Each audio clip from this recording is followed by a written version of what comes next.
vice-presidente, mesa diretora, caros colegas vereadores, público presente, cumprimentar pessoalmente o Robson da associação lá do Barnabés, que é voluntário, o Abel da Paz, um líder comunitário do Barnabés, o Chanel, o Atílio, cumprimentar todos os funcionários municipais, o Eduardo, que é artesão, é empresário do ramo também de artesanato, de móveis rústicos.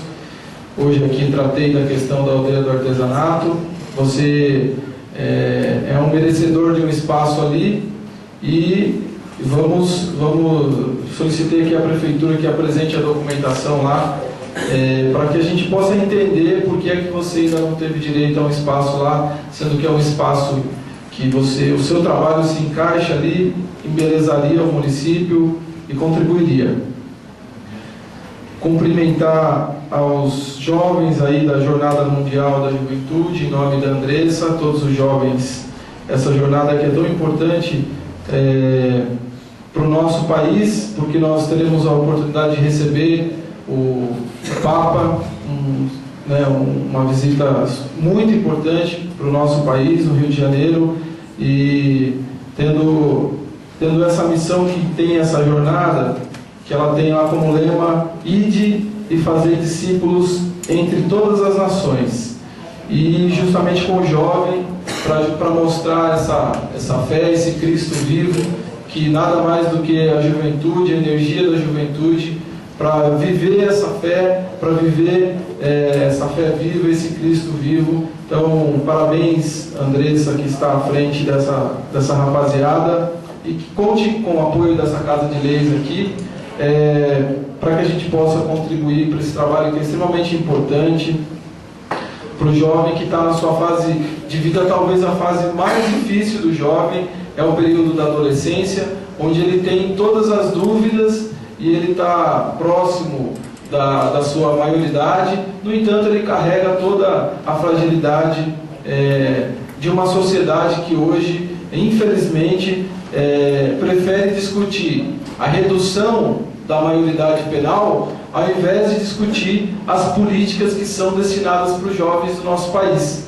Então, antes de nós discutirmos se nós vamos superlotar as nossas cadeias, os nossos presídios de jovens, e muitas vezes até de criança, porque isso, eu não sei onde vai parar. Se hoje querem 16, amanhã vão querer 15, 14, onde a gente vai parar? Então, acho que antes de nós discutirmos essa questão de colocarmos o adolescente na cadeia, nos baseando por fatos isolados, por sensacionalismo de programas de televisão que vive de pinga-sangue, nós precisamos ter a consciência, a grandiosidade de cobrar do poder público quais são as políticas de saúde, educação, lazer, cultura que são oferecidas para esses jovens. Quais são as condições hoje que são oferecidas para eles? Então, está de parabéns esse trabalho dessa Jornada Mundial da Juventude. Aproveito também para cumprimentar aqui todos os internautas, toda a minha família, o meu jovem sobrinho que está na Inglaterra, vivenciando um momento diferente na vida dele, mandar um abraço. O Agora é Sério, o Guto, que apesar... o sorriso também é um sorriso de algo muito sério, né? Porque a felicidade é uma coisa muito séria. Então a gente não precisa viver sem sorrir para que a gente seja sério. Então, Guto, continue sorrindo e continue fazendo esse trabalho sério que você faz aqui na imprensa da nossa cidade. A Rádio Cidade de Juquitiba, em nome do Alexandre, cumprimentar toda a rádio, o Wagner, que está aí nas redes sociais, e o André também, que não está aqui do ForeBR, mas eu sei que está acompanhando a gente. E a todos que nos acompanham aí nas suas casas. Parabenizar a Associação da Vilinha, que é uma iniciativa que já nasceu muito grande, que já nasceu muito forte e que com certeza vai contribuir para melhorar a vida das pessoas que moram ali na Vilinha. Nós já estivemos lá vendo os problemas de alguns locais e nasce para oferecer para o jovem uma outra alternativa de música, uma alternativa de esporte, né, uma escolinha de futebol. Quero aproveitar, vereador Léo, fazer aqui, parabenizar você que vem aí lutando com todas as escolinhas de futebol e que tem que sim ter ações entre amigos para essas escolinhas de futebol, porque o poder público não dá conta. Então, se a prefeitura não tem recurso, né, vamos fazer o que for possível, sim, sem precisar, já que a gente pode reunir os amigos para ajudar, e você tem ajudado todos os bairros, tem ajudado na Palmeira, tem Justino, Vilinha, Jardim das Palmeiras. Então, parabéns, vereador Leonardo, por essa iniciativa de juntar os amigos e buscar fundos. A gente tem que ter um jeito de ter recurso. E se esse jeito for uma ação entre amigos, uma festa, que seja esse, porque quem é o beneficiado? Não é quem está fazendo a festa, não é quem quer tirar proveito político, é a criança que vai ter a bola, vai ter o jogo de camisa, vai ter às vezes um lanche. Então tem que parabenizar esses jovens, parabenizar o Thiago, que podia lá estar cruzando os braços e não fazer nada, mas ele está lá, está fazendo, e está buscando um jeito de fazer, e está de parabéns por isso, e você também, Léo. Parabenizar também o pastor Juvenil, que completou mais um ano de idade, que eu tive o privilégio de poder participar de um culto onde ele também foi homenageado. Sobre o transporte escolar, eu falo de duas preocupações, que é com a educação de Juquitiba. Até então, a preocupação era com o transporte escolar. E às vezes é importante a população entender o trabalho do vereador. Porque o vereador, ele tem, muitas vezes, tem sido taxado de oposição. Porque ele se posiciona diante de um problema da cidade.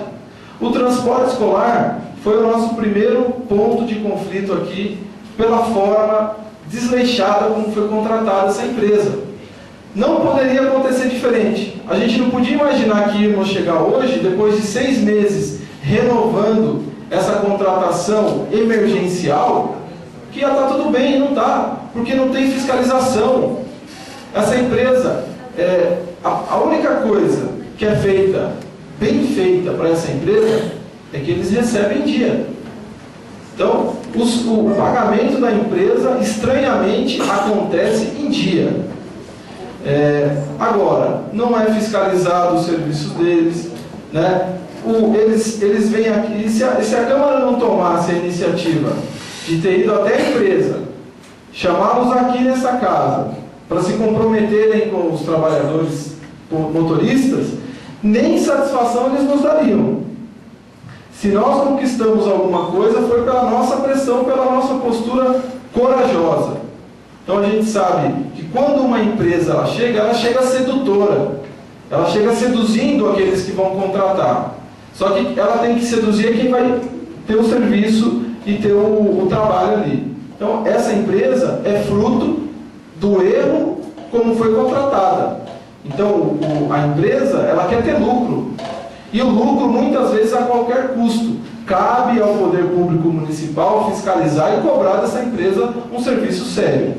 Então, se ela não foi contratada de maneira séria, não iria prestar um serviço sério, como já havíamos previsto aqui. Então, e todo mês é renovado o contrato com essa empresa. Então, é uma das minhas preocupações com a educação. A outra, porque é responsabilidade da Secretaria da Educação, essas crianças que estão sendo transportadas.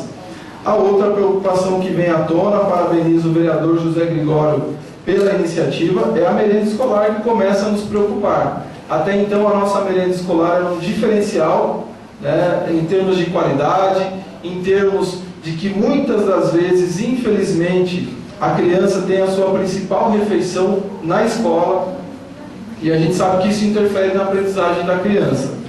Então, essa questão com a merenda escolar tem que ser tratada como prioridade, tem que ser tratada com seriedade.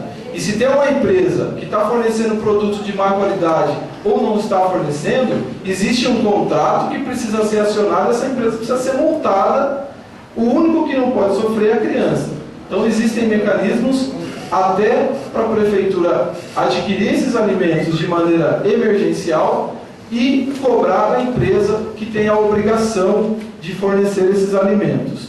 Só não pode o poder público, a Secretaria de Educação, ser conivente e ficar inoperante diante dessas posturas de possíveis empresários. Então, essa preocupação com a educação. Ainda falando de juventude, eu gostaria de parabenizar a APROGE, o Rotary Club, o Conselho Tutelar do nosso município e alguns voluntários que fizeram, um encontro para discutir os direitos e debater a questão da violência contra crianças e adolescentes.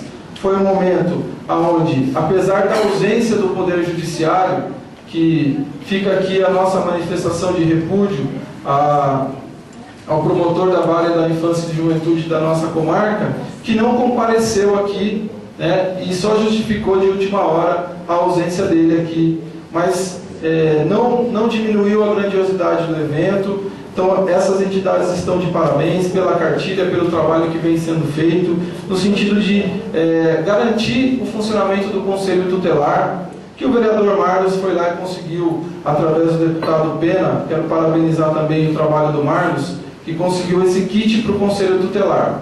Só que, mais uma vez, eu quero alertar a Prefeitura de Juquitiba que o nosso Conselho Tutelar ele está irregular, porque o mandato venceu em abril. Então, as conselheiras estão atuando sem mandato. Elas estão correndo o risco de responderem criminalmente por atuarem indevidamente. E corremos o risco também de perder esse recurso por estarmos irregular com o Conselho Tutelar. Então, a Secretaria precisa começar a trabalhar, a gente já falou isso daqui, já vai passar mais de um mês do Conselho sem um mandato regular, e precisa também mandar para a Casa de Leis um projeto adequando a nossa legislação municipal com a resolução do Conselho Nacional da Criança e do Adolescente, que fez algumas alterações e por isso a nossa lei precisa estar adequada. Então, eu tenho essa preocupação de possivelmente mantermos essa irregularidade do Conselho Tutelar e expor hoje as conselheiras que já têm tantas dificuldades para essa situação aí. Por último, falar aqui do governo do estado de São Paulo, do nosso governador, que é negligente com Juquitiba. E quando foi falado aqui que a postura da Sabesp, hoje existe um índice de responsabilidade social paulista que mede as condições de vida de todos os municípios do estado de São Paulo. Juquitiba está na última posição e ocupa o grupo 5, que são dos piores municípios no estado de São Paulo. Esse índice ele deveria se chamar Índice de Irresponsabilidade Social do senhor Geraldo Alckmin e de alguns secretários dele, porque nosso município continua sendo explorado e a cada eleição eles aparecem aqui com as migalhinhas para enganar um pouco de Juquitiba. Então o povo de Juquitiba precisa entender que o governo do PSDB, do governador Geraldo Alckmin, ele é um governo medíocre, porque ele explora a maior riqueza que nós preservamos com a nossa miséria, e em troco ele nos dá migalhas. Então ele vem aqui dar 4 quilômetros de pavimentação, de perenização, sendo que nós temos 2.000 quilômetros de estradas, e são essas políticas medíocres com a nossa cidade. Para vocês terem uma ideia, a única vez que o secretário de Meio Ambiente, seu Bruno Covas, esteve em Juquitiba foi no período eleitoral, para pedir voto, e no horário de trabalho dele, como secretário. Então, ele nunca veio aqui em Juquitiba para resolver o problema das casas populares, para tirar as pessoas que moram na Rua das Camélias, na Isabel Nogueira de Vargas, aqui no bairro dos Brancos, no Justino, todos os lugares que são lugares de risco. Ele nunca veio para discutir isso, ele veio um dia na eleição, no período eleitoral do ano passado, para pedir voto. Então, acho que Juquitiba precisa entender que esse governo é um governo pernicioso para Juquitiba. Ele nos faz mal e a gente precisa mudar. E as eleições estão aí, é hora da população de Juquitiba dar um troco para essa mediocridade do governo do estado de São Paulo. Foram essas minhas palavras. bem em cima da hora. Obrigado a todos, voltem com muita saúde e paz às suas casas.